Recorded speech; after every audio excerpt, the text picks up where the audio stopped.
Distinguished guests, there, whatever, MP who kindly host us here, Mr. Richard Bennett, somebody who we always can go to him, ask him, seek his help and support.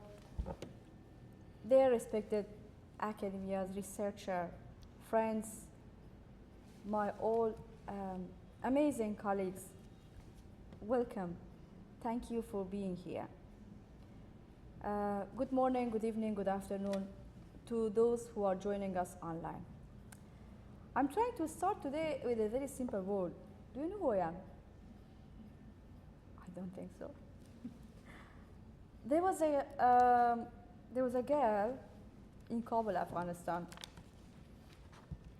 My mom and dad said, "You are Benafsha." And I said, "Yes, I'm Benafsha." But when I went out, people looked at me differently, and they thought I can't see them, but I could feel them. When I asked my mom and dad, "Why they are looking at me like that? Why they are asking you what's wrong with me?" My mom and dad said, "No, because you're so beautiful. They are just trying to look at you and ask, where is this? I mean, you have this." But I was thinking with myself, there should be something wrong with me. As if all people are just, some of them said, "Oh, this is a gift from God." Some of them said, "This is an exam from God." And some of them said, "Oh, such a beautiful." Some of them said, "Oh, I wish she could see." There was things different.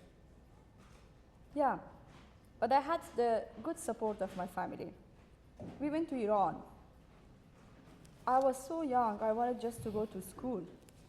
When I went there, they just said, "No, this is not a good place for you. You are from Afghanistan. Go back home. You cannot continue." But I cried a lot, I remember. My mom and dad had to do something for me because it was me, I couldn't stay, I couldn't sit. And my mom taught me at home, and I had to continue. And I continued. I found an organization. They helped me. That was a non-governmental organization. At least they helped me to go and just take some exams at the end of these years. It was not allowed for me to go and sit at the same classroom with other children. I went to university. I had my bachelor. I went back to Afghanistan. Somehow, when I had my exams, I remember I answered to all questions at the paper in Afghanistan.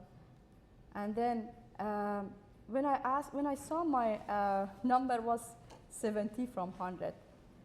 And then when I asked my lecturer at the uni, why my mark is too low. And then the other person said, "Which mark do you want? How much should be your mark? How is that?" I said, "This is 70. I said, "So that's fine for you. You are core blind." That caused me to say, no, I have to go back to Iran and finish my university, at least till bachelor. Yeah, I did. Came back to Afghanistan after 2 master degrees.